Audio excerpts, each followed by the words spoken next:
Nastácia do Rogojin o teme como um verdadeiro rival, tanto aqui tenta matá-lo, não é isso? E a Aglaia, que é a moça filha mais jovem do general, quer o Mishkin, mas o Mishkin aparentemente não a quer, então ela fica namorando lá o Radomski, que é um sujeito qualquer, que a Aglaia tenta tirar aí da jogada para que o Mishkin tivesse de fato uma chance de casar com a Aglaia, que é como ela concebia a solução para essa triangulação toda aí.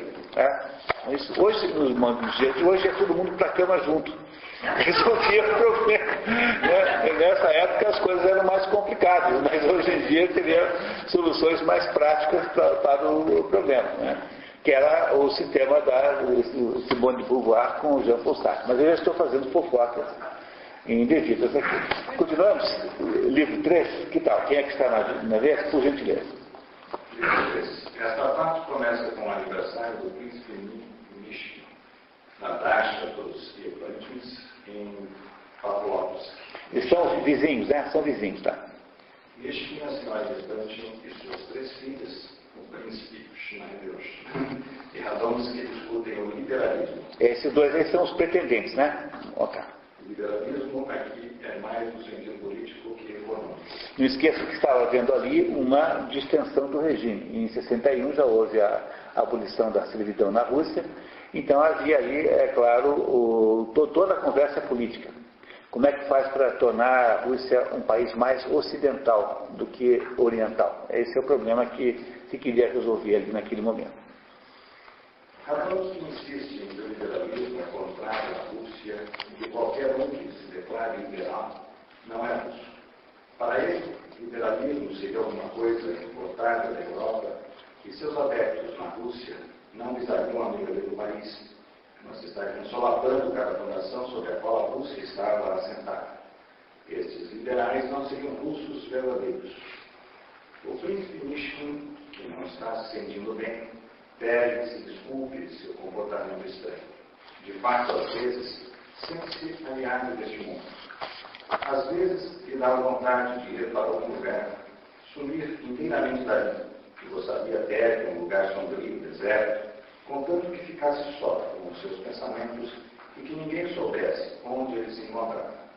Ou queria ao menos estar em sua casa, no terraço, mas de tal forma que não houvesse ninguém, nem Liev, nem as crianças. Queria deixar-se cair no seu sofá, mergulhar o rosto no travesseiro e assim ficar deitado um dia, uma noite, mais um dia. Não esquecer que ele está hospedado na casa desse Liev, né, na Dasha, né, se recuperando do ataque, não é? Isso. Por instantes sonhava também com montanhas e justamente com um ponto conhecido nas montanhas, do qual sempre gostava de lembrar, e aonde gostava de ir quando ainda morava, e olhar de lá para a areia lá embaixo, para a linha branca da cachoeira que se obrigava lá embaixo, para as nuvens brancas, para o velho castelo abandonado. Oh, como eu gostaria de ir para lá agora e ficar pensando em uma coisa. Oh, só nisso a vida inteira. E isso bastaria para mim. Esse pedaço é muito importante para a compreensão. Ele tem saudades da montanha, né? O príncipe Mishkin. Então ele não está conseguindo acompanhar aquela conversa de política que ficam fazendo ali e estava pensando na possibilidade de voltar para a montanha. Continuamos, por favor. Mishkin confessa que está cansado da longa explicação sobre suas limitações. Depois de 20 anos de doença, alguma coisa deveria restar, de maneira que é impossível que não riam de mim. Às vezes, não é assim? Todos riem. Sua cândida confissão é vista pelo grupo como nova demonstração de idiotia. A Clara, em particular, está aborrecida com o comportamento do príncipe. Ela o ama por seu bom e generoso caráter, mas o despreza por confissões como aquela. Quando alguém faz pouco do príncipe, ela o odeia, sobretudo porque Mishkin recebe os insultos como uma criança submissa. Ela grita com ele: por que você se rebaixa a nível mais baixo que eles? Por que está tudo virado dentro de você? Não há orgulho em você? Ela é orgulhosa e, apesar de amar o príncipe, não quer ser vista seguindo um idiota. O que ela não vê é a sutil dignidade do príncipe. que aparenta submissão. Isso é o resumidor metido das dicas sobre... Tá, então não leve isso em consideração. Neste encontro, a Glaia, sempre muito agressiva, acusa sua mãe e irmãs de estarem conspirando para casá-la com Mishkin, apesar de tal esquema não existir. Voltando-se para Mishkin, ela lhe diz que não vai casar com ele por nada. Não importa quanto ela for provocada. Ele responde: eu não te pedi em casamento, Aglaia Ivanovna. Depois dessa resposta, ela se acalma e até mesmo começa a rir. O grupo decide passear no parque. Na partida, Aglaia diz ironicamente ao príncipe: você me acompanha? Ele, Podman, um pretendente que me recusou, você me rejeitou para sempre agora, não é, príncipe? Tá, muito obrigado. Por favor, quem é que está na sequência? Então, aqui já ficou claro que a Aglaia está interessada no Mishkin, né?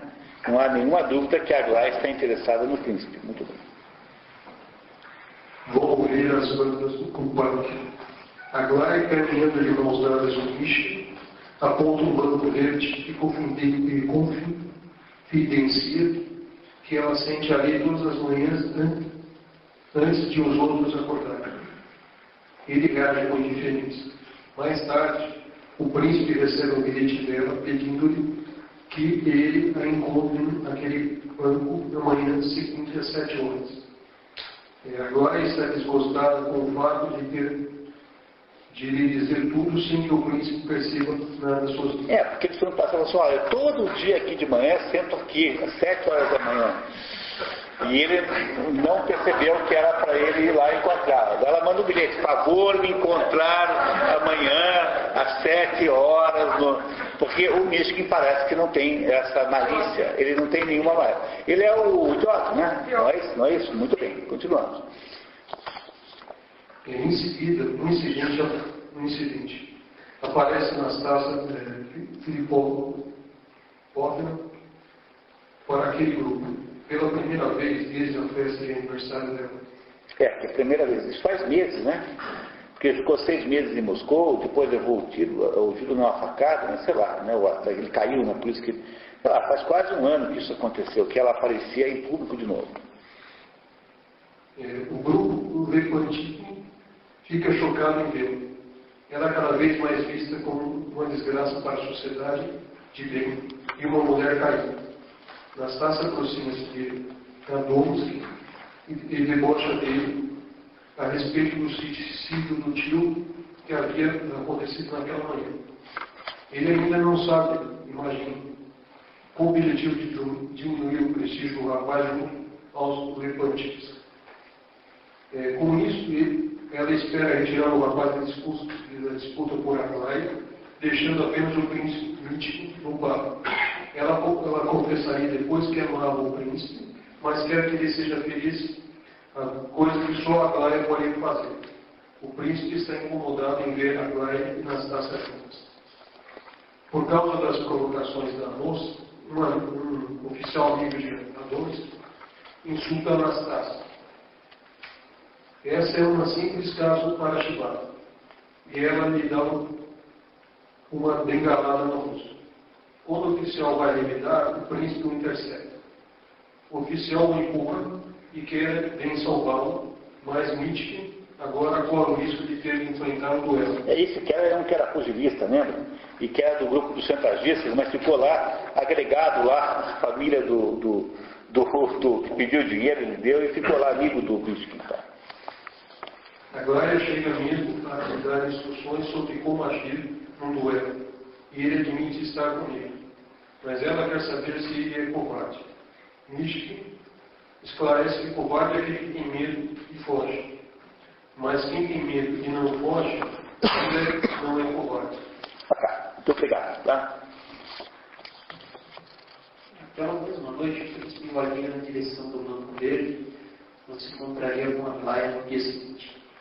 Misteriosamente, parece algo que ele não via desde a noite no corredor do hotel.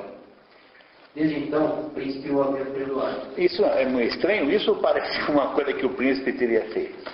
Tá? Ele perdoou pelo ataque, pelaquela tentativa de assassinato. O príncipe declara: Guardo uma lembrança um parque em Ogujim, com quem me confraternizei naquele dia trocando as cruzes. Isto confessa esse pecador social. E quando suspeitou de Ogujim, no dia do atentado, havia suspeitado de um irmão. Ogujim disse que Anastácia perdoou imediatamente. A gente promete ir no dia seguinte.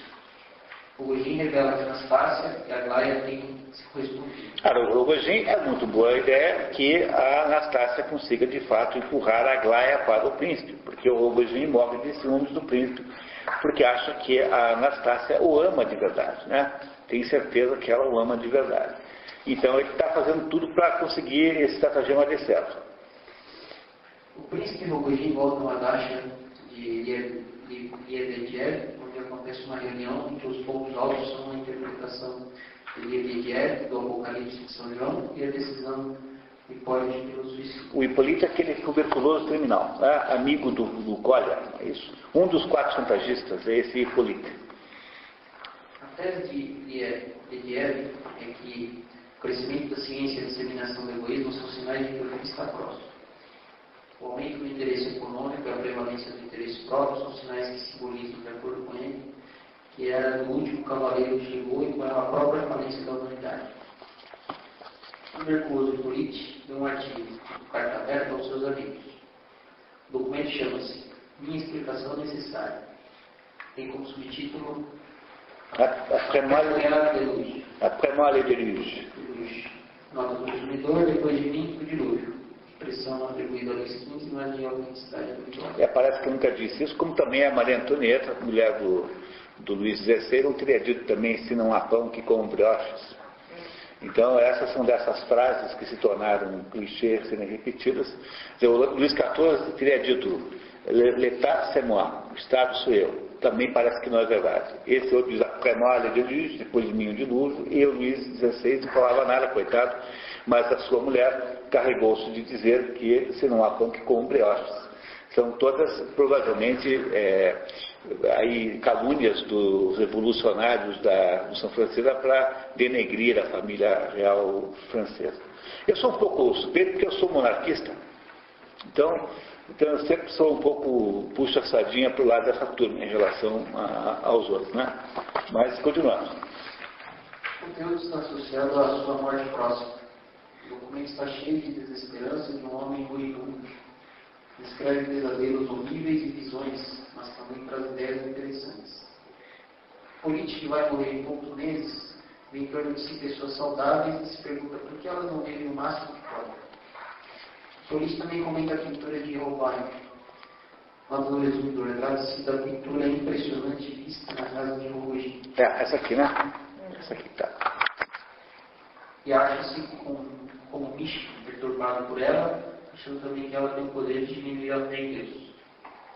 Todavia, coisa estranha, quando se olha para esse cadáver de homem supliciado, surge uma pergunta especial e curiosa: se este cadáver fosse visto exatamente assim, sem falta ele devia ser exatamente assim, por todos os seus discípulos, por seus principais e futuros apóstolos, pelas mulheres que o seguiam e estavam ao pé da cruz, todos os que nele acreditavam e o adoravam, estas ao olharem para esse cadáver, como poderiam acreditar que esse mártir iria ressuscitar? Esse tema é o mesmo tema do discurso do grande inquisidor. Quer dizer, é o mesmo tema, quer dizer, a ideia o problema da fé, né?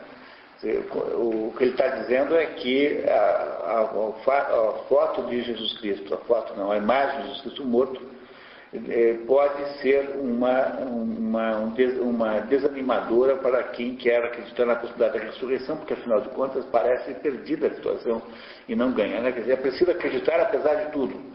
Esse é o tema central aqui desse comentário do Hipólito, que está aqui. Vai acontecer em seguida uma surpresa em relação ao Hipólito.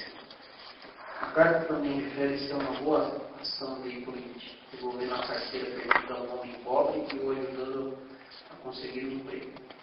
Afasta minha acusão ao Ogujim de o ter aterrorizado, ficando 2 horas na cabeceira de sua cama.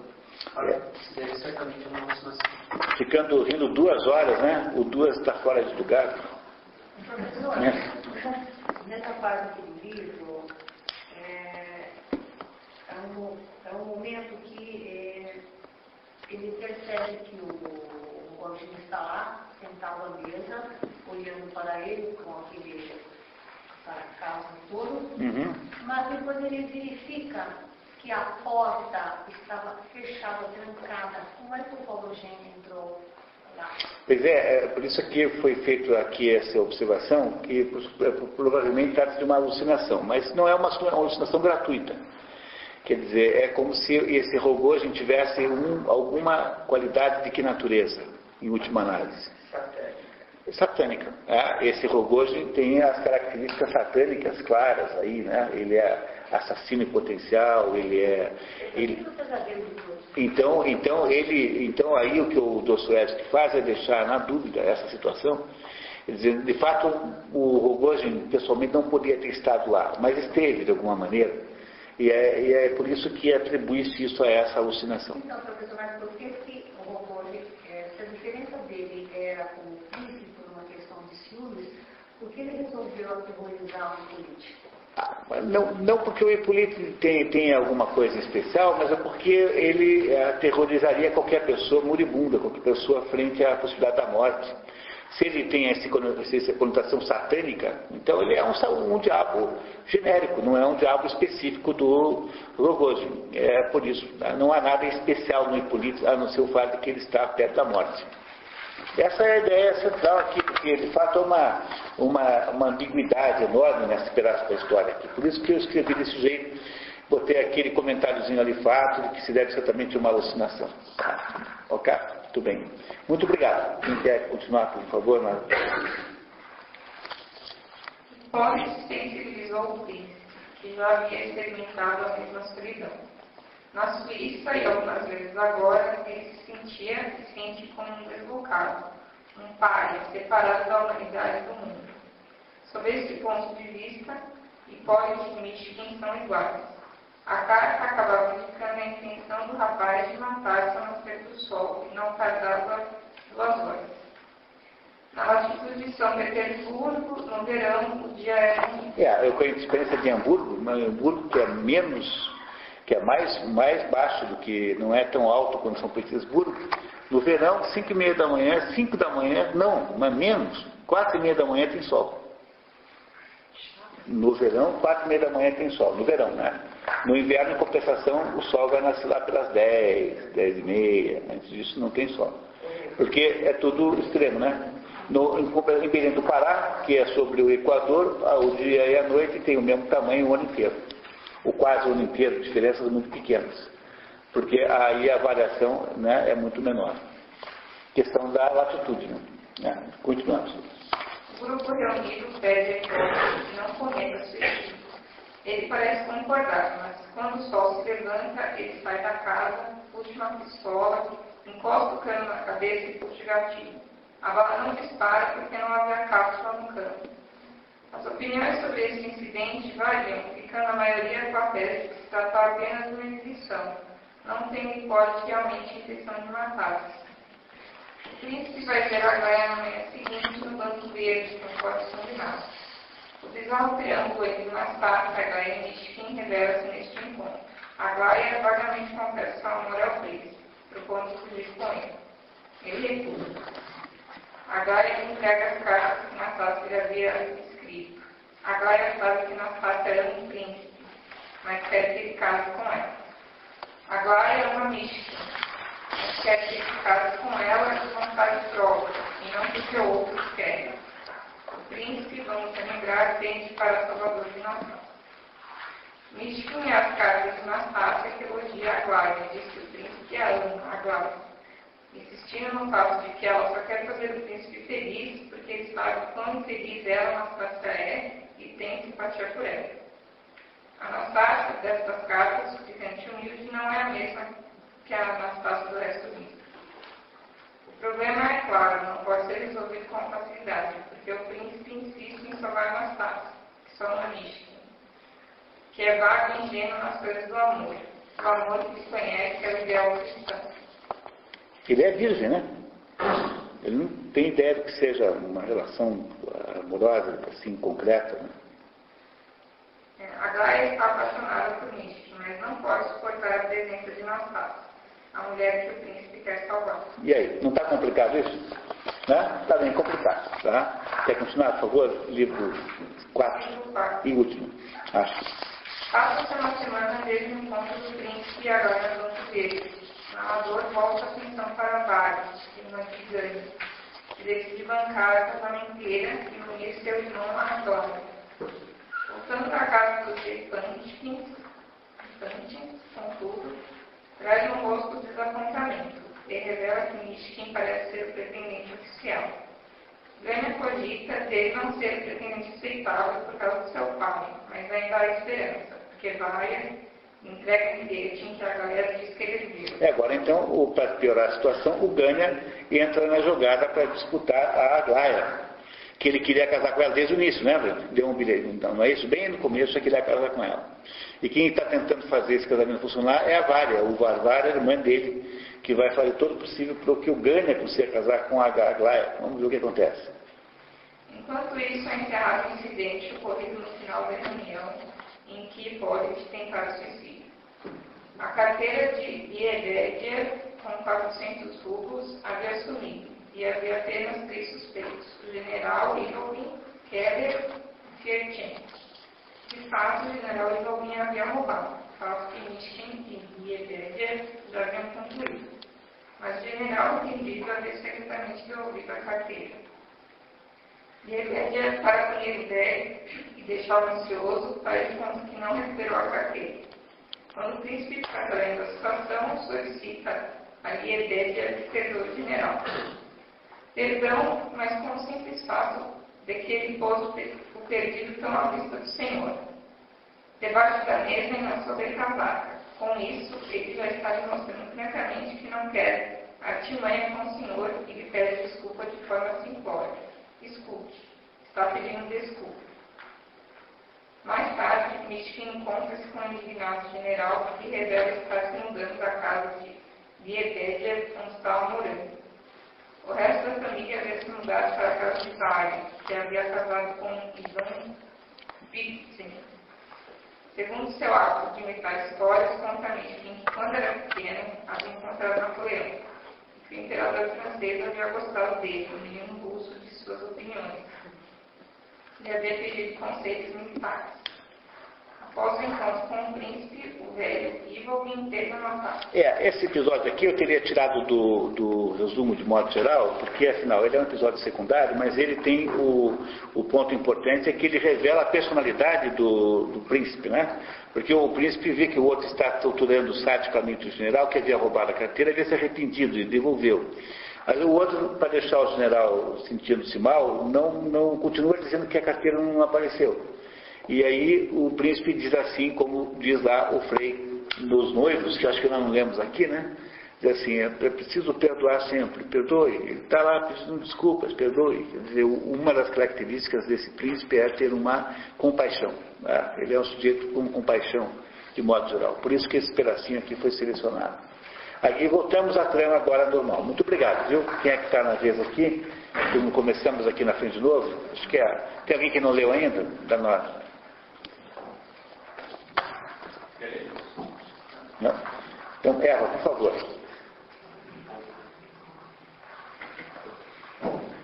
Na casa dos Iepantins. Na casa dos Iepantins, Mishkin pede a Montevária que brinca com ele e distorce suas palavras. Dessa vez a família está certa de que ela ama o príncipe e decide aceitá-lo como noivo da filha mais nova. Finalmente o Mishkin está pedindo a Aglaia em casamento agora, tá? Para legitimar o compromisso, um grupo da sociedade é convidado para o anúncio formal do noivado. Entre eles está apenas a princesa anciã Bielokonskáia, madrinha de Aglaia, cuja aprovação julgava-se especialmente importante. E aquela parente chata, né? Tem que gostar do noivo, senão não vai dar certo. Acontece, enfim, a recepção na casa dos Iepantins. O príncipe chega apreensivo porque Aglaia o havia pressionado para não agir como um idiota e nem mesmo falar. Porque assim, você vá à festa, mas não me abra a boca. Pelo amor de Deus, tá? Outra jornalista toda, finalmente não se conteve agora. Se você começar a falar de alguma coisa como pena de morte, ou da situação econômica da Rússia, ou de que a beleza salvará o mundo, eu, é claro, vou ficar contente e morrer muito. Mas eu prefiro de antemão. Não me apareça depois dos meus olhos. Está ouvindo? Eu estou falando sério. Dessa vez eu estou falando sério mesmo. Para o seu alívio, ele acha a companhia dos aristocratas muito agradável, sem se dar conta de que se trata apenas de uma máscara social. Todas elas, as convidadas, sem exceção, sabiam que estavam fazendo uma grande honra aos seres antes com sua visita. Mas, infelizmente, o príncipe não se controlou dessas sutilezas. Nishi entra numa discussão sobre religião, com alguns dos presentes motivados pela declaração por um deles de que o seu velho protetor, Pavlishov, havia aderido ao catolicismo. A Dostoiévski tem horror ao catolicismo, porque ele acha que o catolicismo é o padre inquisitor, né, o grande inquisidor lá do discurso do Ivan Karamazov. Quer dizer, ele acha que o catolicismo é uma perversão do cristianismo. E então agora o príncipe Mishkin vai dizer o que Dostoiévski pensa do catolicismo. Tá? Pode ler, por favor. Pavlishov era uma mente iluminada e um cristão de verdade, pronunciou de repente o príncipe. De que jeito ele podia sujeitar-se a uma fé não cristã? O catolicismo é o mesmo que uma fé não cristã. Acrescentou de repente com os olhos brilhando, olhando à sua frente ao mesmo tempo, correndo de certo modo a vista por todos. Ora, isso é demais, prosseguiu o velhote, olhou surpreso para Ivan Mudorovich. Que é o sogro, né? Então, como é que o catolicismo, uma fé não cristã, virou-se na cadeira Ivan Pietrovich? Então, que fé é? Uma fé não cristã, em primeiro lugar. Tornou a falar do príncipe com uma inspiração extraordinária e com uma nitidez fora da medida. Isso em primeiro lugar. Em segundo, o catolicismo romano é até pior do que o próprio ateísmo. É essa a minha opinião. Sim, é essa a minha opinião. O ateísmo também prega nada, mas o catolicismo vai além.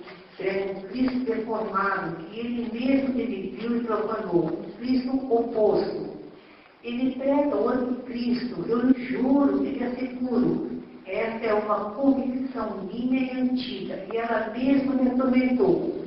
O catolicismo romano acredita que sem um poder estatal mundial, a igreja não se sustenta na terra e grita: não possuamos. Não podemos, tá? Não o quê? Não podemos, significa isso. A meu ver, o catolicismo romano não é nenhuma fé, mas terminantemente uma continuação do Império Romano do Ocidente, e nele tudo está subordinado a esse pensamento, a começar pela fé. O Papa poderoso da terra, doutor terrestre, pegou a espada, desde então não fez outra coisa. Só que a espada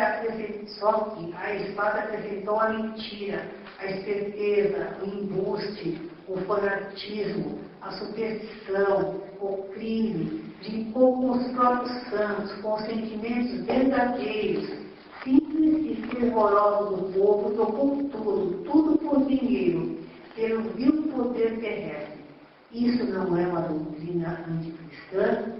Como o ateísmo não iria descender deles, o ateísmo derivou dele, do próprio catolicismo romano. Isso é, muito obrigado, Eva. Isso aí é o que o Dostoiévski pensa sobre o catolicismo romano, que ele na verdade não conhece, né? Mas ele já botou isso na boca do Ivan Karamazov e agora botou um pouco na boca do Chatov nos Demônios, que vocês não conhecem ainda, também faz uns discursos assim, que no fundo é essa ideia que levou o Atomar Kapor a achar que o Dostoiévski é apenas um sujeito nacionalista russo ortodoxo, que acha que a Rússia, com sua ortodoxia religiosa, né, o catolicismo ortodoxo irá salvar o mundo. Mas depois a gente debate isso, tá? Vamos tentar ir até o fim da história, então. Continuamos. Esse discurso é geralmente nobre e boa à sociedade, e como as pessoas são de boas. Citado por essa conversa, Mishkin esbarra no grande e precioso vaso chinês que se espatifam. O príncipe cai no ataque epilético. Do ponto de vista dos Irput, o desgraçou. Na saída, Biokonskaya comenta com Lizaveta Prokofyeva: bem, é bom e pago, e se quer saber a minha opinião, é mais pago. Tu mesmo estás vendo que esse homem, ele é um homem doente.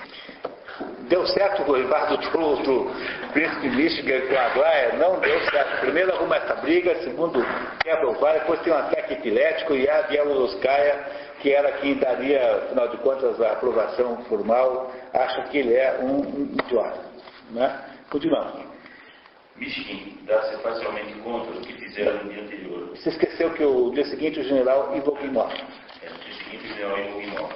Mishkin dá-se parcialmente contra o que fizeram no dia anterior, mas coisas piores estavam por vir. Aglaia o leva para se encontrar com Anastácia. O encontro, no lugar de ser agradável e inesperado, considerando o tom das cartas de Anastácia para Aglaia, transforma-se numa briga.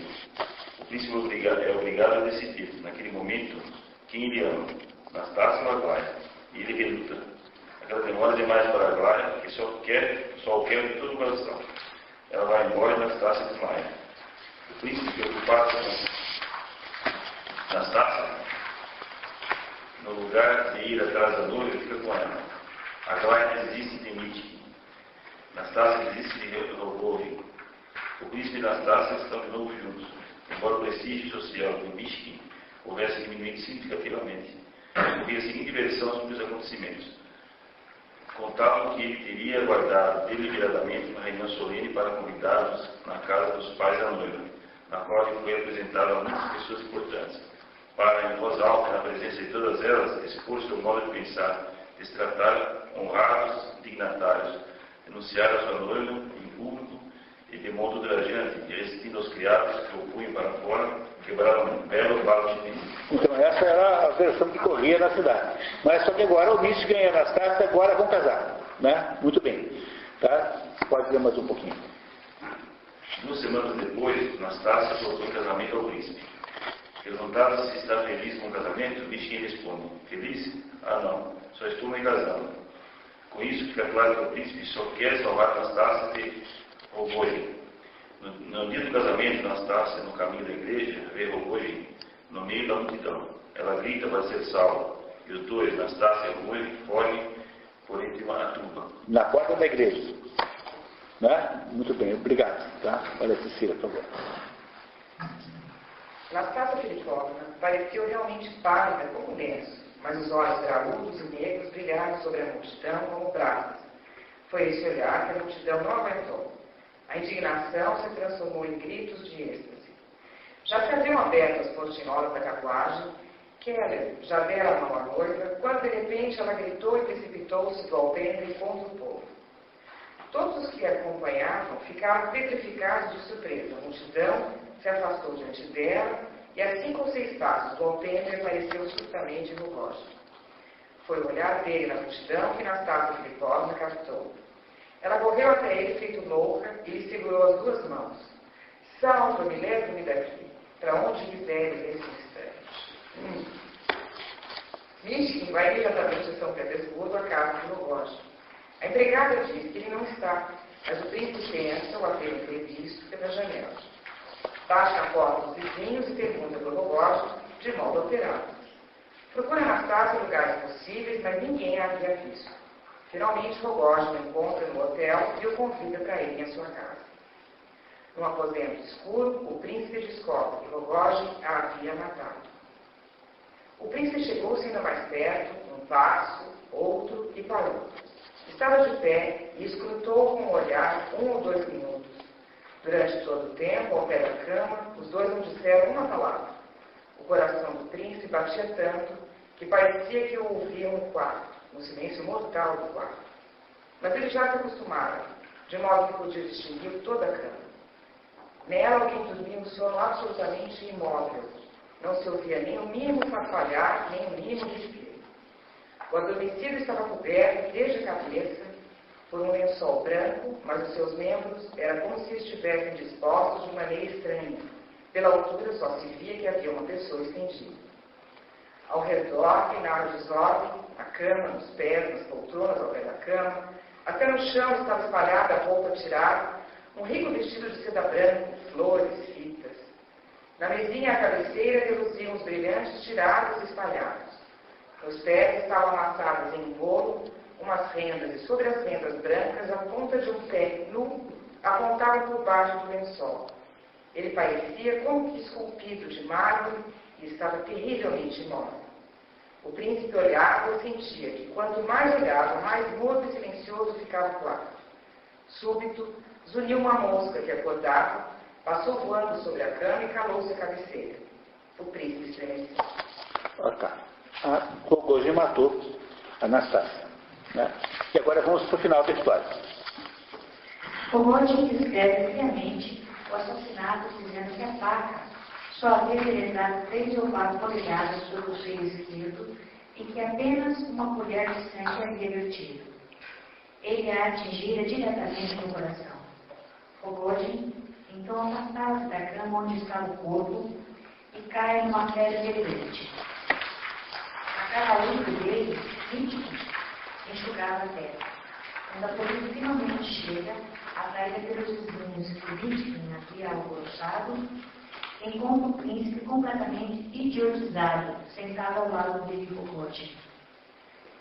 De raro em raro e vez por outra, Rogojin começa, de repente, a balbuciar alto, em tom ríspido e desconexo. Punha-se a gritar e a rir.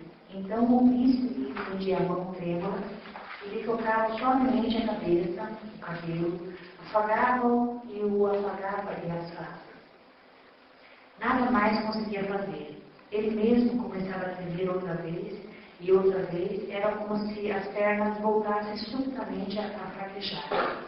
Uma sensação qualquer, inteiramente nova, lhe afligia o coração com uma melodia infinda. Enquanto isso, havia calhado por completo. Por fim, ele se deitou no almofadão, como que já totalmente sem forças em seu desespero, encostou o seu rosto ao rosto pálido e imóvel de Rogojin. Todavia, a essa altura, talvez não sentisse mais as suas próprias lágrimas e já nada mais soubesse a respeito delas. Ao menos quando, já depois de muitas horas, abriu-se a porta e pessoas entraram, essas encontraram o assassino completamente sem sentidos e febril. O príncipe estava sentado ao lado dele, na esteira, imóvel e calado, e sempre que o doente gritava ou delirava, ele se apressava em lhe passar a mão trêmula pelos cabelos e faces, como se o apagasse e acalmasse. No entanto, já não compreendia nada do que lhe perguntavam e não reconheciam as pessoas que entravam e o olhavam.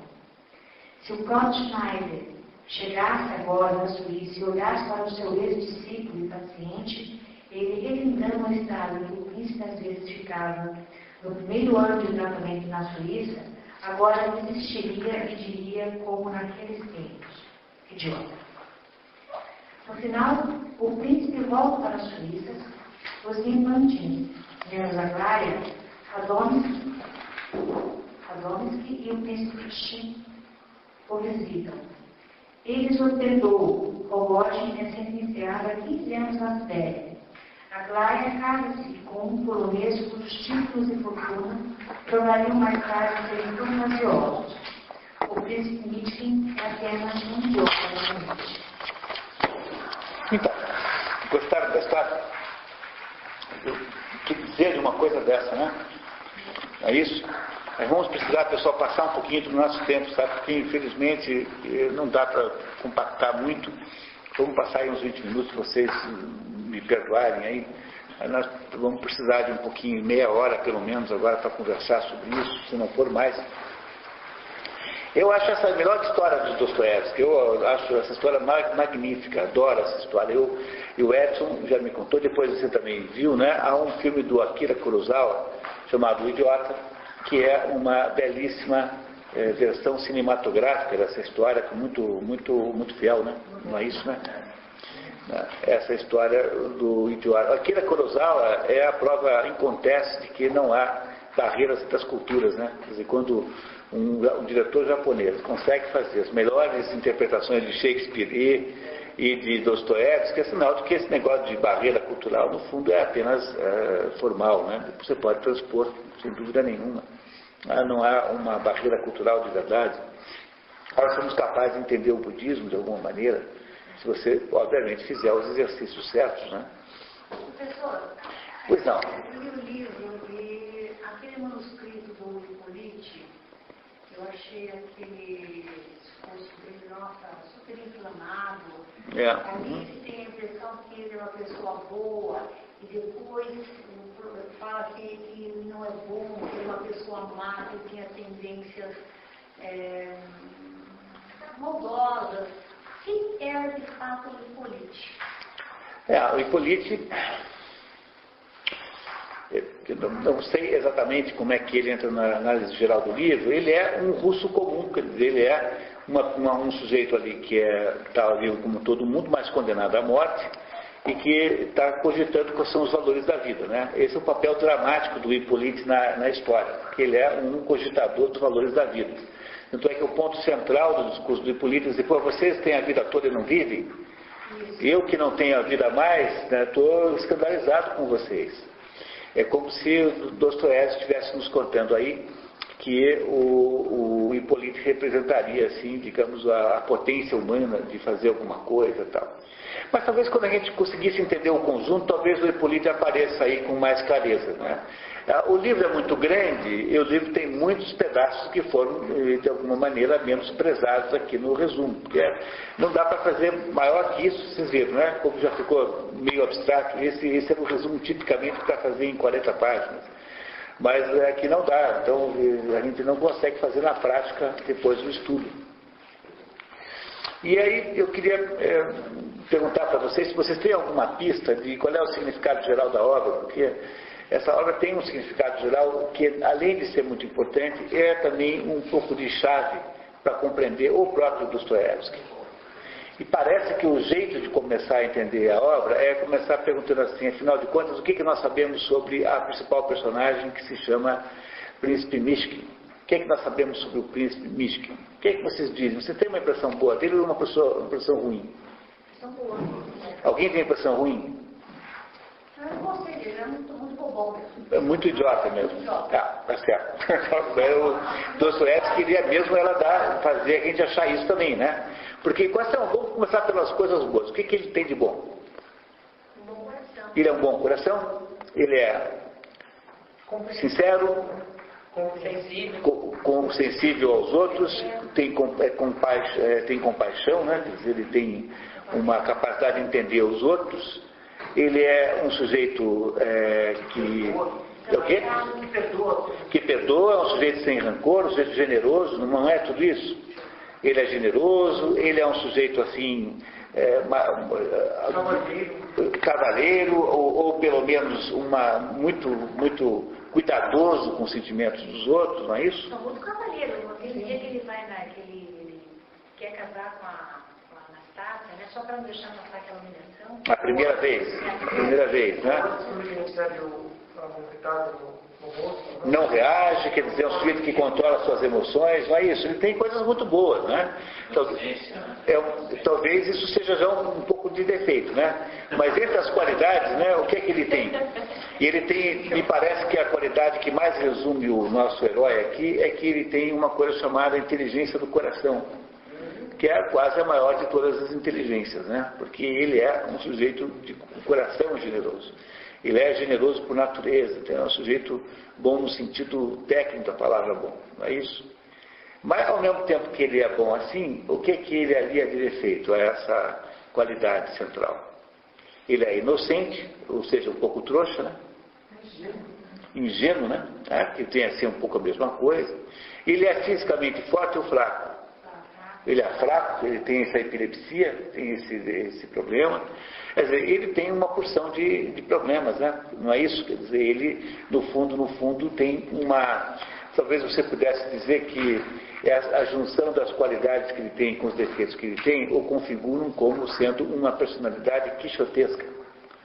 Que o Dostoiévski disse para nós lá no início, no resumo da narrativa, que era mais ou menos o que ele pretendia fazer.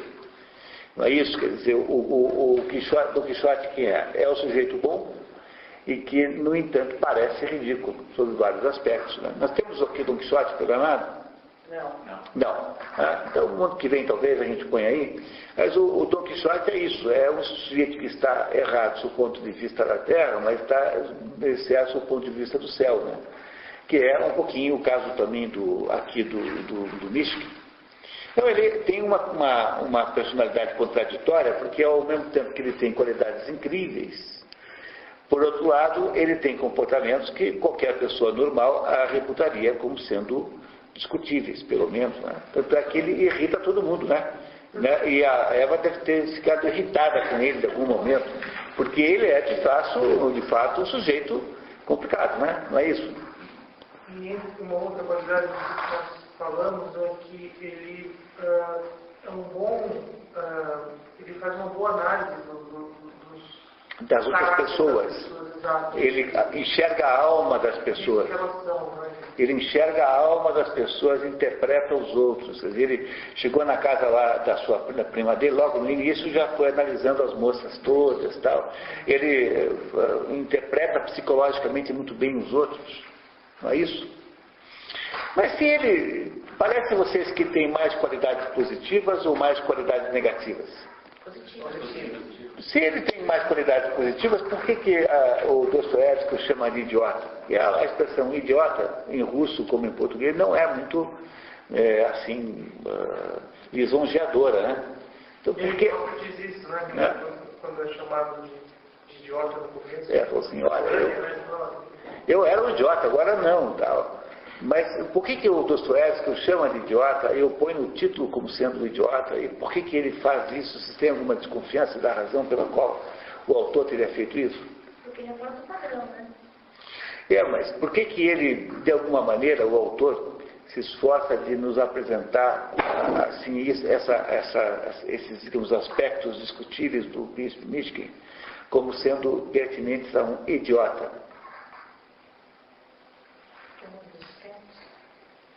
É uma razão operacional, prática, assim, bem concreta. O professor não está para ser sempre bom demais. Eu entendo que quando a pessoa é boa demais, ela acaba não sendo respeitada. Mas ele, é por isso que ele é um idiota. Não, mas eu estou aqui tentando investigar o seguinte, por que Dostoiévski? Bom, a gente nunca saberá essa resposta de verdade, né? Mas aí o seguinte, o foco do livro é tipificá-lo como uma pessoa negativa, porque vocês acabaram de me dizer que vem mais com componentes positivos do que negativos. No entanto, o livro chama-se O Idiota. Por que será que teria havido uma ênfase tão grande nos componentes negativos do príncipe Mishkin? Porque esse posicionamento dele favoreceu toda a tragédia que ele causou. De certo modo é verdade, mas tem uma razão mais prática, mais simples de técnica de romanceamento, né? Que é o fato que você não deve angelizar a personagem. Porque se você angeliza a personagem, você cria uma personagem panfletária, uma personagem muito simples demais, muito óbvia. Então é preciso deixar o leitor na dúvida sobre se esse sujeito é o idiota ou não é, afinal de contas, porque não é isso no fundo que nós estamos tentando aqui descobrir. No último nós estamos com um pouquinho de dúvida. Será que trata-se de fato de um idiota? Ou será que é alguém... Porque em português de Portugal é que tem essa genial dúvida que é assim, não se sabe se é uma besta ou se é bestial. Em português de Portugal eles falam assim, o sujeito quando é polêmico, né, não se sabe se é uma besta ou se é bestial. E bestial é bom, né? E uma besta é mal, tá? Pode não aquela coisa também que ela não cai no maniqueísmo, que veja bem, por exemplo, se você pega um personagem, qualquer personagem, pode ser até de uma novela, de filme, quando ele, assim, não é só bom ou não é só ruim, ele é humano. Então, assim, sabe, a gente se acredita nele, parece que ele é uma criatura assim que se acredita, é humano. Agora, quando se vai para o maniqueísmo, é ruim, o cara é ruim até quando ele vai fazer xixi, por exemplo. Então, é ruim o tempo todo. É por isso que eu quis dizer com não tornar o personagem panfletário.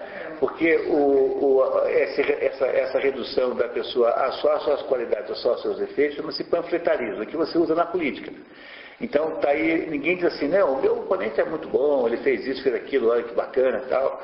Mas também ele não fez isso, aquilo outro. De modo geral, você faz assim, né? Você diz, o sujeito é um ladrão, né? E eu sou honesto. Então, essa simplificação, né, do ser humano torna o assunto panfletário. Então, quando você tem um livro que é assim, você tem que desconfiar de que o autor escreveu aquilo para fazer campanha política para alguém.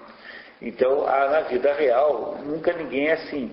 Dentro do Dostoiévski, tem poucas personagens que podem ser chamadas de panfletárias, ou pelo menos, elas não são panfletárias na prática, porque elas se diluem no mundo maior, né? Mas quem que é mal? É aquele que quer casar com a irmã do Raskolnikov, aquele noivo, o noivo da irmã do Raskolnikov é um sujeito mau, plenamente mau. O Piotr Verkonzensky, dos demônios, é mau. Mas ele é mau porque ele é o demônio em pessoa.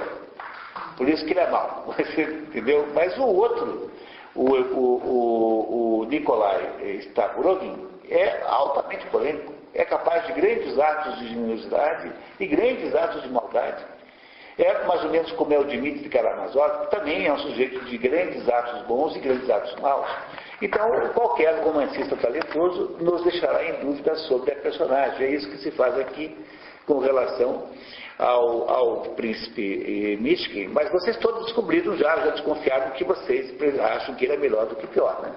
Pois não. Professor, e para enfatizar isso que você está dizendo, várias personagens do idiota, quando em confronto com ele, dizem isso, que mas o senhor é muito inteligente e ficam em dúvida se ele é um idiota, como dizem, ou se ele é espertalhão. Há um trecho curioso no final, quando ele vai se casar com a Cássia, que querem que ele seja não possa dispor dos bens e do... Interditado. Isso. E aí chama um médico para conversar com ele, e esse médico conversa durante 2 horas e fala, não, mas o chamado idiota você na verdade ele pensou bem para se casar com ela, vai ter tal coisa assim, ela tem uma postura, então ele viu sobre esse outro lado. Então. Muito bem. Então, tendo visto isso, o nosso colega acabou de dizer, como é que a gente começa a decifrar esse enigma? Né? Quer dizer, o próximo passo para decifrar o enigma é perguntar assim, de onde vem o nosso herói príncipe Mishkin? Como é que ele entra nessa história? Ele vem da Suíça, né? Ele vem de onde? Portanto, da Suíça, isso implica simbolicamente dizer que ele vem... mas simbolicamente, não, ele vem do sanatório de fato, mas simbolicamente ele vem de onde? Ele vem do alto, ele vem do céu, né? Ele vem da montanha, tanto é que quando ele não suporta aquela conversa sobre política, ele imagina-se novamente no céu. Tá? Simbolicamente, ele vem do céu. Ele entra assim como um milagre, como se fosse um Deus ex machina, como se fosse uma entidade completamente inusitada, entra na história. E ele entra na história justamente junto com quem? Com o Rogojin, que também está voltando, mas as motivações da volta são muito diferentes. No entanto, eles têm incríveis coincidências. Repararam? Eles irão disputar a mesma mulher, de um certo modo, eles têm a mesma idade, o Rogojin não é epilético, mas o Rogojin não é muito bom na cabeça, se você for pensar bem. Não é isso? Não é isso? Vocês não acham que os dois têm uma herança para receber? O que sugere para você uma coincidência tão grande de características pessoais entre esses dois? Que eles são complementares, mas o que significa complementares? Que eles são um duplo um do outro. Vocês compreendem que eles são o duplo um do outro? É como se o Rogojin representasse digamos, o aspecto maligno, né? Não é o Pink e o cérebro. Não, mais ou menos assim, né? É como se o Rogojin representasse o aspecto, digamos, maligno e depravado e violento, e o príncipe representasse um aspecto celeste, um aspecto sublimado, né? Porque o príncipe sublima, ele não tem experiência sexual, mas o Rogojin nos dá a sensação de ter todas as experiências sexuais. Não é isso? O príncipe é um sujeito que não tem ideia da vida concreta e prática, tanto é que ele dá o dinheiro de presente para todo mundo, quem pediu dinheiro ele dá, e o outro lá é o sujeito que rouba o dinheiro para poder ter dinheiro, para poder fazer o que ele quer. Não parece a vocês que esses dois são profundamente complementares? Vocês compreendem que a epilepsia desse príncipe Michigan tem um componente também envolvido nisso? Porque aí é que o resumo não foi completamente fiel ao livro, porque eu chamei a atenção de vocês, mas é claro que aí o resumo foi um pouquinho pobre. Quando o príncipe tem aquele ataque epilético, é como se como se uma luz se abrisse dentro dele, é como se ele tivesse uma visão da estrutura do universo. E isso é uma coisa que a gente tem que levar a sério, porque o Dostoiévski, de fato, era epilético. Deve ter aí alguma conotação autobiográfica nisso. Mas o que é que significa que você é epilético, né? Quer dizer, a epilepsia do príncipe Mística não tem uma conotação simbólica de que há aí nessa epilepsia uma espécie de marca do céu. É como assim? É como se estivesse dito indiretamente o seguinte, que para poder ver um pedaço do céu é preciso perder algum pedaço da terra. Vocês compreendem que a epilepsia, que é a saúde ruim que o príncipe tem, é uma espécie de compensação da terra pelo aquilo que ele obtém do céu. Porque você não consegue ver o céu, você não consegue acessar o céu sem perder automaticamente, como consequência disso, um pedaço da terra. Eu pensei até que fosse assim, que fosse uma pequena morte. Porque cada vez que chegasse a morte, ele entendesse o verdadeiro valor da vida. Por isso que ele não dava tanta ênfase para cá. Não, é que ele, na verdade, a situação epilética, o trauma epilético que ele descreve aqui, é o trauma da visão da estrutura das coisas. É como se ele, ao cair na crise epilética, entendesse o mundo, entendesse a estrutura do cosmos, digamos assim. É muito mais do que isso. É como se houvesse ali uma lembrança na mente do príncipe, uma ligação com alguma coisa que o transcenda e que ele paga como consequência de uma doença, né? Porque a epilepsia, do ponto de vista da Terra, é uma coisa ruim, é uma doença inabilitante e com todas as suas consequências. Mas no aspecto bíblico tem uma invasão de demônios, né? A epilepsia? Não sei se isso é sempre assim. Aqui dentro dessa história não é, tá? Certamente não é. Então, com quem é que o príncipe Michigan, que é esse sujeito que veio do céu, e com quem é que esse príncipe ele se contrapõe na história o tempo todo? Com o Rogojin. Mas o Rogojin veio do céu?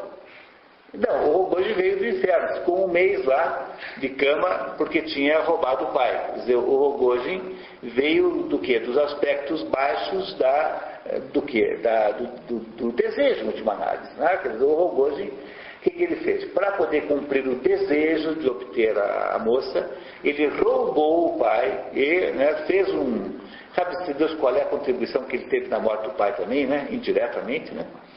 Mas o Rogojin é o quê? O Rogojin é uma espécie de escravo do seu desejo. E o príncipe, aparentemente, não tem desejo nenhum, porque o príncipe não quer de fato a Anastácia, ele não tem desejo sexual verdadeiro, ele não a quer sexualmente, tanto é que ele abdica dela, ele a quer por conveniência humanitária, mas não porque quer. Ele não tem também nenhum desejo homossexual, pelo menos não há nenhuma sugestão disso. Ele não tem desejo de ficar com dinheiro. Vocês compreendem que o príncipe controla os seus desejos plenamente em relação ao Rogojin? Vocês também perceberam que as três personagens, que não esses dois, que são as três personagens centrais, que é o Gania, né? Gania, mais a Anastácia e a Aglaia, o que é que eles têm em comum, essas três personagens? O Gania, a Aglaia e a Anastácia. Isso é inconstante, né? Eles têm uma coisa em comum. O que é que eles têm? E que é aí que você começa a entender o resto da obra do Dostoiévski, né? Porque quais são as motivações desses três? É a sua motivação que é comum, que é única. É o orgulho que eles têm. É orgulho, mas é orgulho de que tipo? O orgulho ferido. Não é isso? Esses três são os humilhados e ofendidos. Entendeu? Os humilhados e ofendidos quem são? Depois nós vamos ter o livro Humilhados e Ofendidos e vamos ter Notas do Subterrâneo. O que é? É a história de um humilhado e ofendido. Quem é que é o personagem? Não tem nome. É um sujeito que conta a história na primeira pessoa. Então ele é assim, ele passa o dia inteiro, ele é um funcionário público assim, sem importância, passa o dia inteiro sendo humilhado. Aí ele diz assim, hoje passou um cara na rua e esbarrou em mim. Eu decidi que eu ia dar-lhe uma porrada. Eu fui atrás dele e obviamente eu não dei. Entendeu? Os humilhados e ofendidos dos Dostoiévski são esses que passam a vida sendo humilhados por si próprios. Não é? Então, esses três que são os personagens centrais, além dessa dupla central, quem é? São esses humilhados e ofendidos. O príncipe tem alguma coisa de humilhado e ofendido? Não. Muito pelo contrário. Não é? O Rogojin também não tem humilhado e ofendido. Não é essa concentração da humilhação e da ofensa não acontece no âmbito dessa dupla, nesse duplo chamado príncipe e Rogojin. Acontece no âmbito desses outros três que são, digamos, as personagens satélites que estão em torno da história central. Ora, a essa altura do campeonato, se vocês pensarem bem, não há nenhuma possibilidade de compreender essa história a não ser olhando para o Rogojin e para o príncipe como sendo o componente, uma luta de componentes internos na alma humana, porque é o que eles são. Eles são dois polos que estão em luta dentro da alma humana. Enquanto o príncipe Mishkin representa o polo superior, o polo do alto, o Rogojin, ele significa o polo inferior, que é o polo matéria, material, não é isso? Nós já vimos isso aqui de alguma maneira numa outra interpretação, ao sábado, se não me engano, mas é preciso compreender que há essa luta, na estrutura da mente humana, há uma luta entre esses dois polos. E esses dois polos não podem ser escolhidos entre si, porque no fundo você tem que ter os dois, porque a nossa condição humana é justamente a condição da ambiguidade dos dois polos. Nós temos um polo material e um polo espiritual. O problema é que o polo material tem que ser legítimo e o polo espiritual tem que ser legítimo, porque se você opta pelo polo espiritual ilegítimo, o material ilegítimo, você irá produzir um desastre ontológico, quer dizer, é a destruição da possibilidade da própria existência humana. Ora, o que acontece nessa história, no final dela? O Rogojin não mata a Anastácia? Por que o Rogojin mata a Anastácia? Qual é a explicação? Qual é, no fundo, a explicação? Ele não suportava mais o desejo. Mas não é, ele não suporta outra coisa. O que ele não suporta? Não é exatamente porque no fundo ela fugiu com ele, né? É isso. Quer dizer, não é porque ele a quisesse com medo do Mishkin, mas é por uma outra razão. O que ele não suporta?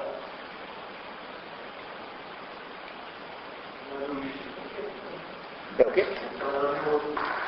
Mas isso ele já tinha, de certo modo, resolvido, porque ela tinha abandonado. Estava claro que ela não ia ficar mais com o Mishkin.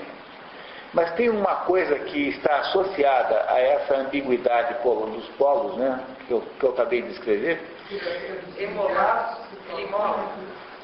Não, é que os humilhados ofendidos não são esses dois. Os humilhados são os outros. A Anastácia é humilhada porque foi vítima de um leilão sexual, não é? A Aglaia é humilhada porque... Não, a Aglaia é humilhada por quê? Porque a Aglaia não pode ter o homem que ela quiser, embora ela queira, o homem não pode. E o Gânia é porque ele é filho de um sujeito mal de vida e que gostaria de ser importante. Então, esses são... Eu falei, a Anastácia seria humilhada, agora se você for colocar ela e o Rogojin.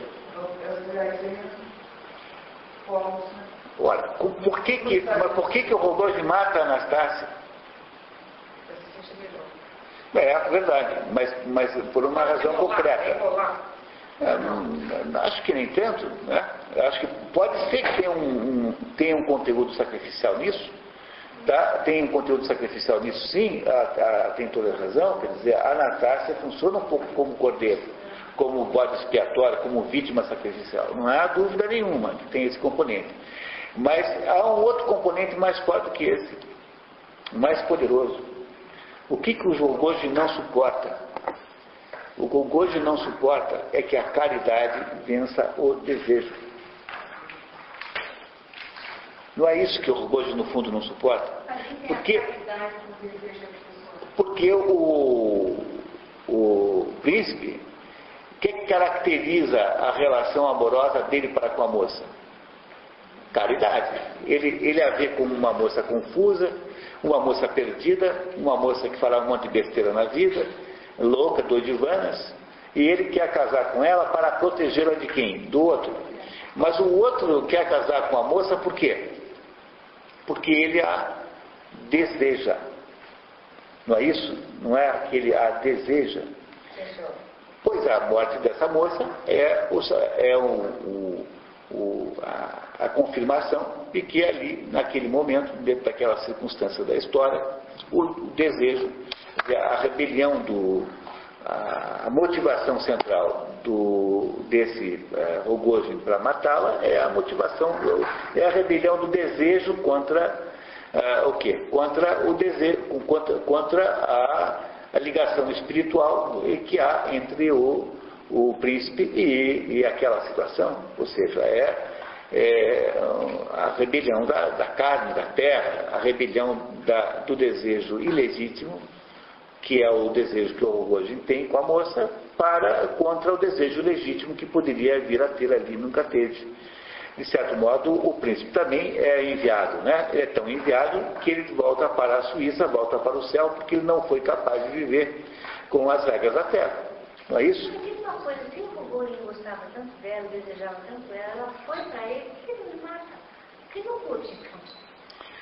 Porque ela não é ela de alguma maneira permanecia como sendo uma potência de amor verdadeiro, né? Quer dizer, o que o Rogojin tenta fazer é vingar-se não é vingar-se, quer dizer, é vingar-se do outro, é o pedaço mal do ser humano que conflita com o pedaço bom. Quer dizer, é o desejo que se contrapõe e que domina o espírito, no fundo, não é isso, né? Quer dizer, é a rebelião contra o pai, o espiritual, pela associação com a mãe, mas não no sentido legítimo, no sentido ilegítimo. Porque é preciso compreender que essas duas potências do Rogojin e do príncipe místico são duas potências internas em cada pessoa. Eles não são pessoas diferentes. Eles são a mesma pessoa, e essa é a razão pela qual os dois ficam ali abraçados no final, como se fosse uma pessoa só.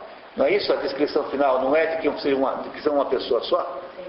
Pois o que aconteceu? É a incapacidade de aceitar que a caridade possa sobrepujar o desejo que mata o ser humano. Ou seja, é a incapacidade de aceitar, no fundo, o poder do espírito sobre a nossa vida. Pois é, essa história do idiota, é isso que representa. Esses dois aí não são pessoas diferentes, são a mesma pessoa. São duas potências que estão embutidas na mesma coisa, que se unificam no final numa união física entre os dois. Uma união física, de toque, não é assim que está descrito no finalzinho ali? Que os dois estão abraçados na cama vendo o cadáver da moça. No fundo, essas duas coisas estão dentro da mesma pessoa, é como se houvesse de fato um duplo existindo aí, e esse duplo é o duplo que todo ser humano tem, porque o ser humano tem um componente espiritual e um componente terrestre, material. E esse componente espiritual tem digamos, uma conotação legítima e uma conotação ilegítima. E o componente terrestre também é ilegítimo e ilegítimo, porque você não pode desmerecer o componente terrestre. Você existe concretamente no mundo material, no mundo... Há um componente nesse ponto que é legítimo, e esse componente legítimo é que tem que ser procurado, casado com o componente espiritual legítimo. Mas o Rogojin não é o componente legítimo, ao contrário, é o componente ilegítimo. E aí, então, o que faz o nosso... O Rogojin é ilegítimo. O desejo do Rogojin é ilegítimo. Porque é o desejo libidinoso, é o desejo de fazer qualquer coisa a qualquer custo, é o desejo irrefreado, é o desejo terrestre legítimo que não tem controles morais. Você faz porque ele é completamente imoral. Ele rouba o pai, depois pega a herança, depois ele vai lá e oferece 100 mil rublos. É uma fortuna enorme para a mulher casar com ele. Ele vai lá e tenta matar o componente espiritual, que é o príncipe místico. Né? Vai lá, faz um acordo com o sujeito, depois o trai e tenta matá-lo. Dá para ser pior do que o Rogojin? Mas o Rogojin não é uma entidade à parte, ele não é uma entidade autônoma. Ele é um componente humano, que é o desejo legítimo latente em todo mundo. Pois é esse desejo latente em todo mundo que vence. Quando ele vence, o espírito é obrigado a se retrair e volta para o seu isolamento e a sua solidão da montanha, que é o que acontece com o príncipe místico depois. Pois essa é a ideia central que Aristóteles quer nos contar, que é aí quando a Terra vence o céu, a Terra e o céu se distanciam. Você tem aí um empobrecimento existencial humano. Eles não são pessoas diferentes, eles são a mesma pessoa. Eu falei Aristóteles? Oh, meu Deus, desculpe. Tá, perdão, tá. Desculpem, eu atufado e tal. Mas por que chama o É porque o Dostoiévski, né, não Aristóteles, né, precisa nos deixar na dúvida sobre se esse sujeito é ou não é bom. Ele precisa tentando não angelizar a personagem, ele nos deixa na dúvida. Será que quem é que tem razão? Porque como esses componentes estão presentes em nós mesmos, então é aquele negócio, você começa a achar o seguinte, que esse cara é um idiota mesmo. Um negócio que não quer dinheiro, não quer mulher, não quer nada, quer o quê? Vai lá para o sanatório mesmo, lá, se interna lá de uma vez por todas. Esta é a visão, digamos assim, de alguém que é pragmático, que acha que a vida prática é a vida que interessa. Esse sujeito que acha que tem que viver a vida mesmo, que a vida é feita para viver mesmo. Nós vamos entender um pouquinho melhor isso no sábado com a Montanha Mágica, que é um livro que trata de assuntos correlatos a esse, de outro jeito, né? Não tão pessoal, mas com um sentido mais de crítica histórica. Mas não vou antecipar mais, sábado a gente vê isso. O Otto Maracapô achava que... Dostoiévski? O Otto Maracapô não entende o Dostoiévski. Então, ele tem uma implicância com o Dostoiévski, ele acha que o Dostoiévski é um fanático religioso. Ele acha que o Dostoiévski é o sujeito que quer arrumar o mundo com a ortodoxia, com o cristianismo ortodoxo russo, e que é um sujeito visionário. Ele chega a achar que se o Dostoiévski tivesse sido contemporâneo dos revolucionários bolchevistas, teria apoiado plenamente. Quer dizer, isso é o que o Otto Maracapô pensa, mas ele não entende bem o Dostoiévski. Esse é um dos problemas do Otto Maracapô. Também tem uma implicância enorme com Thomas Mann, por exemplo. Eu ia falar isso. Aliás, sempre que o senhor comentou sobre o Otto Maracapô, é sempre assim, ele não gostava desse autor que a gente está estudando, ele não gostava dessa obra. Mas isso foi aí é o seguinte, não, eu queria aqui inocentá-lo, né, o Otto Maracapô, porque ele é o maior intelectual que já existiu no Brasil. Ele tem uma obra incrivelmente importante e acerta 99% das vezes. Então, nesse caso aí, eu acho que aí é um problema. E ele tinha algumas implicâncias, assim, ele era meio implicante. É o quê? Ele implicou com o Goethe também, achava que o Goethe tinha... Com o Goethe? Ele achava que o Goethe era um sujeito assim, um bobalhão histórico, que não prestou atenção na Revolução Francesa, que ficou encrencando com coisas que ele tinha percebido. Ele tem momentos assim implicantes, o Otto Maracapô, mas é o sujeito que implica tão bem, quando implica tão bem, é como o sujeito que claudica, mas claudica a passo de valsa. Entendeu? Quer dizer, algumas pessoas conseguem errar tão bem que também são úteis. O William Flusser escreveu um livro chamado Língua e Realidade, que é um livro errado, mas é tão bem escrito e tão errado com tanta competência que é um livro maravilhoso que você tem que ler de modo imprescindível. Chama-se Língua e Realidade, do William Flusser. É como o Wittgenstein. O Wittgenstein tem a seguinte tese: não existe problema filosófico, só existe a confusão de linguagem. Isso que a gente chama de problema filosófico é gente falando de coisa diferente, um com o outro. Tem razão? Não, está errado. Há problemas filosóficos, sim. Basta você ler Aristóteles. Mas o que ele tem razão? 90% dos problemas filosóficos, de fato, são de gente confusa falando. Entendeu? Quer dizer, o Wittgenstein, apesar de não ter razão, na prática acaba acertando muito. Há alguns autores que são tão assim, são tão importantes, que eles não conseguem deixar de ser úteis mesmo quando eles morrem, quando eles erram, que é o caso do Wittgenstein, por exemplo, e do Wilhelm Flusser, que morou aqui no Brasil, né? Sabiam, né? Foi embora para a Tchecoslováquia e chegou lá, passou um automóvel por cima dele e matou. Imagine que coisa. Qual que é o componente legítimo do Michigan? Legítimo? Nenhum. O Michigan tem o componente legítimo, só que o Michigan, ele é um sujeito que sozinho não funciona, porque ele é como o Dom Quixote. O Dom Quixote tem o mesmo problema. O Dom Quixote está correto com relação ao céu, mas está errado com relação ao mundo. Você não pode deixar de prender o Dom Quixote. O sujeito sai por aí dando golpes de espada num fulano que acha que é um feiticeiro. E como é que você pode deixar solto alguém assim? Quer dizer, o Michigan, ele é incapaz de viver no mundo porque ele representa apenas o componente espiritual puro. Ele não é ilegítimo. Ele tem que ser casado com um componente terrestre legítimo, que não é o modelo do... É só assim que funciona o ser humano. Nós temos que conciliar as duas coisas. Mas o Rogojin é o componente terrestre legítimo. Quer dizer, ele é o desejo puro, independente de qualquer espécie de restrição. É a vontade de ter o que ele quer. Então, ele é uma espécie de redução do mundo a um prazer. É isso que é o Rogojin. E é por isso que ele não consegue suportar isso. E ele terá que, como toda personagem dostoiévskiana, terá que ir para a Sibéria para aprender que não é assim. Pois o Raskolnikov vai para a Sibéria, o Dmitry Karamazov para a Sibéria, e vai também agora também o Rogojin. Todos os anti-heróis do Dostoiévski vão todos para a Sibéria.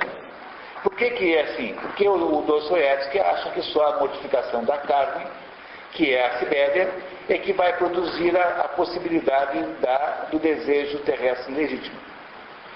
Entenderam? Então é só agora fazendo o contrário, quer dizer, saindo do mundo do prazer e ir para o mundo da dor, que você consegue perceber qual é o desejo terrestre legítimo. O único jeito do Rogojin entender é isso. Mas o príncipe Michigan não pode mais existir aqui, porque ele não consegue viver aqui. Claro que você pode dizer que ele é uma espécie de ato de Deus, do mesmo modo que os Smirdyakov pode ser também isso, pode representar um ato de Deus, na medida em que os Smirdyakov entra na história dos irmãos Karamazov para produzir o desfecho trágico da história para que a verdade apareça. Pois o Michigan pode representar também uma força divina que veio da montanha para fazer o quê? Para recuperar a consciência moral, e depois ele volta, quando ele já fez isso, a consciência moral é retomada e ele volta para onde ele veio antes, que é a montanha, que é provavelmente uma boa explicação pela qual o Michigan tem que ir embora, porque aquele conteúdo tem que voltar para o alto, que é o que acontece porque ele volta para a Suíça. Vocês estão entendendo isso? Esse me parece, o componente central dessa obra. Por isso eu digo que essa obra é a obra mais impressionante do Dostoiévski, porque ela é aquela que permite a compreensão mais profunda dessa ambiguidade humana que em nenhuma outra personagem é tão clara quanto no Michigan. O Michigan e o Rogojin são um duplo, são dois componentes da mesma pessoa. Eles começam juntos e terminam juntos. Eles se associam na viagem e terminam abraçados junto do cadáver da Anastácia, que tem um conteúdo sacrificial, sim, tem toda certeza. Mas eles se reúnem ali no fim, não é isso? E o pedaço material agora vai para a Sibéria e o pedaço espiritual volta para o céu. Porque é o único jeito que tem de resolver a história. Parece a vocês claro isso, assim? É claro que é sempre uma interpretação, né? E é preciso saber que há muitas interpretações, mas me parece a melhor que eu consegui encontrar disso. Sobretudo se você compara com o resto da obra, né? Porque a obra, afinal de contas, uma obra não é interpretada sozinha. Como dizia o Jorge Luis Borges, para poder entender o livro tem que ter lido 100, para poder entender um. Porque você nunca entende um livro nele próprio.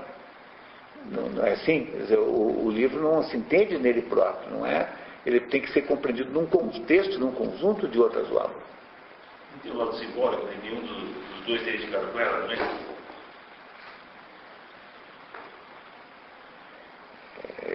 É que não havendo o casamento dos elementos certos, não é possível o exercício humano verdadeiro. Por isso é que esse troço acaba em desastre para todo mundo. A Gaia casa com o tal do polonês que não era rico, ou seja, é enganado pelo mundo, pela terra, não é?